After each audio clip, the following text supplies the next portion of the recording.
இந்த உலகத்தில் மர்மமான எத்தனையோ விடயங்கள் இன்னும் முடிச்சு அவிழ்க்கப்படாமல் இருக்குது. அப்படியாப்பட்ட மர்மமான விடயங்களில் ஒன்று தான் அண்டார்டிகாவில் இருக்கக்கூடிய பிளட் ஃபால், இரத்த நீர்வீழ்ச்சி. இந்த நீர்வீழ்ச்சியுடைய மர்மம் என்ன, இது எப்படி இரத்த நீர்வீழ்ச்சியாக மாறியது, இதை பற்றி தான் தெளிவாக இந்த பதிவில் பார்க்க இருக்கிறோம். சேனலுக்கு ஃபெஸ்டரை வந்திருந்தால் மறக்காமல் சப்ஸ்கிரைப் செஞ்சுக்கோங்க, மற்றவங்களுக்கும் ஷேர் செய்யுங்க, அதிக பயனுள்ளதாக இருக்கும்.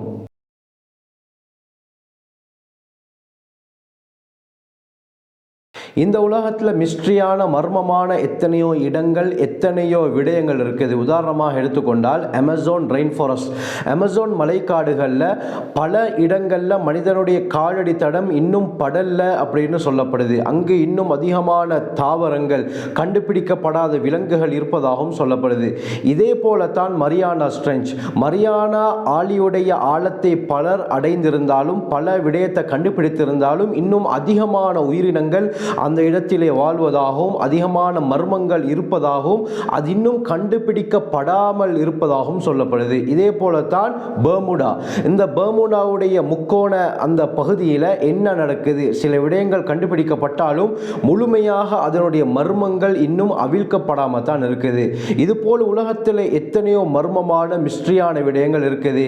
இப்படி இருக்கத்தக்க உலகத்தில் வாட்டர்ஃபாலை பற்றி நாங்கள் கேள்விப்பட்டிருக்கிறோம். நீர்வீழ்ச்சி, அழகான முறையில் மலையுடைய மேற்பகுதியிலிருந்து கீழ்ப்பகுதியை நோக்கி தண்ணீர் அழகான முறையில் பாய்ந்தோடும், இதுதான் வாட்டர்ஃபால். ஆனால் இந்த ஃபால், இந்த நீர்வீழ்ச்சி இரத்தத்தால் ஓடுவதை நீங்கள் கேள்விப்பட்டிருக்கிறீங்களா? உலகத்தில் அப்படி மர்மமான ஒரு இடம் இருக்குது. அது எங்கன்னு சொன்னால் அண்டார்டிகா, அதுவும் கிழக்கு அண்டார்டிகாவுடைய பகுதியில் இருக்கக்கூடிய ஒரு இரத்த நீர்வீழ்ச்சி தான். அதனுடைய தண்ணீர் சிவப்பு நிறமாகத்தான் ஓடிக்கொண்டிருக்குது. இதனால தான் இதற்கு பிளட் ஃபால், இரத்த நீர்வீழ்ச்சி என்று சொல்லப்படுது. இந்த நீர்வீழ்ச்சி சிவப்பு நிறத்தில், இரத்த கலரில் இருக்கிறதுக்கு என்ன காரணம்னு பார்த்தால் 1911 வருடம் ஆஸ்திரேலியாவுடைய முக்கியமான ஒரு ஆராய்ச்சியாளர் தோமஸ் டெய்லர், இவர் தான் இந்த நீர்வீழ்ச்சியை முதலாவதாக கண்டுபிடிச்சாரு. இவர் இந்த நீர்வீழ்ச்சியை கண்டுபிடித்ததின் காரணமாக அந்த பகுதிக்கு டெய்லர் பள்ளத்தாக்கு என்றும் இன்றும் சொல்லப்படுது. இந்த நீர்வீழ்ச்சி கண்டுபிடிக்கப்பட்டு கிட்டத்தட்ட 114 வருஷங்கள் ஆகுது.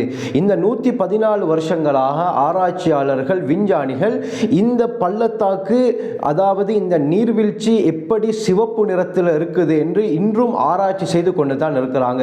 ஆரம்ப காலத்தில் இந்த நீர்வீழ்ச்சி பகுதியில் இருக்கக்கூடிய பாசிக்கள் சிவப்பு நிறத்தில் இருந்தது. இதனால தான் இந்த தண்ணீரும் சிவப்பு நிறத்தில் இருந்ததாக சொல்லப்பட்டது. ஆனால் பிற்காலத்தில் டெக்னாலஜி வளர ஆரம்பிக்கும் பொழுது இது சிவப்பு நிற பாசியால் ஏற்படல, மாற்றமாக இரும்பு ஆக்சைடால தான் இந்த நிறமாற்றம் ஏற்பட்டிருப்பதாக விஞ்ஞானிகள் கண்டுபிடிச்சாங்க. இன்னும் இதனுடைய ரிசர்ச் தொடர்ந்து கொண்டு தான் இருக்குது. இந்த இடம் எங்க இருக்குதுன்னு பார்த்தா ஈஸ்ட் அண்டார்டிகாவில் விடோரியோ என்ற லேண்ட்ல மெக்மடோ ட்ரை வெலிஸ் பகுதியில் இருக்கக்கூடிய டெய்லர் பள்ளத்தாக்குல பொனி ஏரி என்ற ஒரு லேக் இருக்குது. இந்த லேக்ல தான் இந்த நீர்வீழ்ச்சி விழுகிறது. அண்டார்டிகா பகுதியில் இருக்கக்கூடிய ஏனைய பனிக்களுடைய அடிமட்டம் எப்பவுமே உறைந்து தான் காணப்படும். ஆனால் இந்த டெய்லர் பள்ளத்தாக்கில் இருக்கக்கூடிய பனிகளுடைய அடிமட்டம் உறையாமல் தான் இருக்கும். பழங்காலத்து கடல் நீர் இந்த பகுதியுடைய அடிமட்டத்தில் இருப்பதின் காரணமாகத்தான் இது உறையாமல் இருப்பதாக ஆராய்ச்சியாளர்கள் கூறுறாங்க. இந்த டெய்லர் பள்ளத்தாக்கு பகுதியில் இருக்கக்கூடிய பனிக்கட்டிகளுக்கு அடியில் கிட்டத்தட்ட 400 மீட்டர் ஆழத்திலிருந்து உப்பு நீர் வெளிப்படுவதாக சொல்லப்படுது. பொதுவாக கடல் தண்ணீரில் உப்பு அதிகமாக இருக்கும். கூல் கிளைமேட்ல இந்த கடல் தண்ணீர் உறையும் பொழுது அந்த கடல் தண்ணீரில் மிக்ஸ் ஆகி இருக்கக்கூடிய உப்பு அப்படியே உறையாத தண்ணியோட சேரப்போக்குல கடலுடைய உப்புத்தன்மை இருந்ததை விட 2 அல்லது 3 மடங்கு அதிகமாகத்தான் இருக்கும். இந்த நிலைமை தான் இந்த டெய்லர் பள்ளத்தாக்கில் இருக்கக்கூடிய அந்த தண்ணீருக்கு ஏற்பட்டிருக்குது. இந்த டெய்லர் பள்ளத்தாக்கில் இருக்கக்கூடிய பனிக்கட்டிகளுக்கு நடுவில் ஓடக்கூடிய உப்பு அதிகமான இந்த தண்ணீரை எடுத்து ரிசர்ச் பண்ணினாங்க. இந்த ரிசர்ச் மூலமாக ஒரு வியக்க வைக்கக்கூடிய விடயம் கண்டுபிடிக்கப்பட்டது. அது என்னடா, இந்த பகுதியில் இருக்கக்கூடிய தண்ணீரிலே ஆக்சிஜன் இல்லை என்பது என்பதை அவர்கள் கண்டுபிடித்தார்கள்.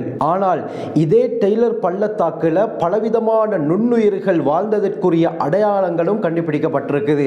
இப்ப விஞ்ஞானிகளுக்கு மத்தியில் பெரும் ஒரு ஆச்சரியத்தை ஏற்படுத்துறது என்னண்டா, இந்த டெய்லர் பள்ளத்தாக்கில் இருக்கக்கூடிய பனியாற்றுக்கு அடியில, அதுவும் அடி ஆழத்துல, கடும் குளிர்ல, ஒளி போகாத இடத்துல, ஆக்சிஜன் இல்லாத சூழல்ல, உப்பு நீர்ல எப்படி பல மில்லியன் ஆண்டுகளாக இந்த பகுதியில் நுண்ணுயிர்கள் வாழ்கின்றது என்ற ஒரு ஆச்சரியத்தை இவர்களுக்கு மத்தியில் ஏற்படுத்தியிருக்கிறது. எல்லாமே திட்டமிட்ட இறைவனுடைய ஏற்பாடு. அல்லாஹ் சுப்ஹானஹு வ தஆலா தான் இந்த படைப்பிடங்களை படைத்து எப்ப மனிதர்களுக்கு வாழ முடியாத இடங்களிலும் தன்னுடைய ஆற்றலை வெளிப்படுத்திக் கொண்டு தான் இருக்கிறான். ஆகவே இதுதான் இந்த இரத்த ஆறுடைய சுருக்கமான வரலாறு. இப்படியாப்பட்ட அதிகமான மிஸ்ட்ரியான மர்மமான இடங்கள் இந்த உலகத்தில் இன்றும் இருந்து கொண்டு தான் இருக்கிறது. இன்ஷா அல்லாஹ் வரக்கூடிய பகுதிகளில் இதை பற்றி தெளிவாக பார்ப்போம். எனவே இது போன்ற சுவாரஸ்யமான பல விடயங்களை நீங்க அறிந்து கொள்ள வேண்டுமா, எங்களோட சேனலை சப்ஸ்கிரைப் செய்யுங்க, மற்றவங்களுக்கும் ஷேர் செய்யுங்க, அதிக பயனுள்ளதாக இருக்கும்.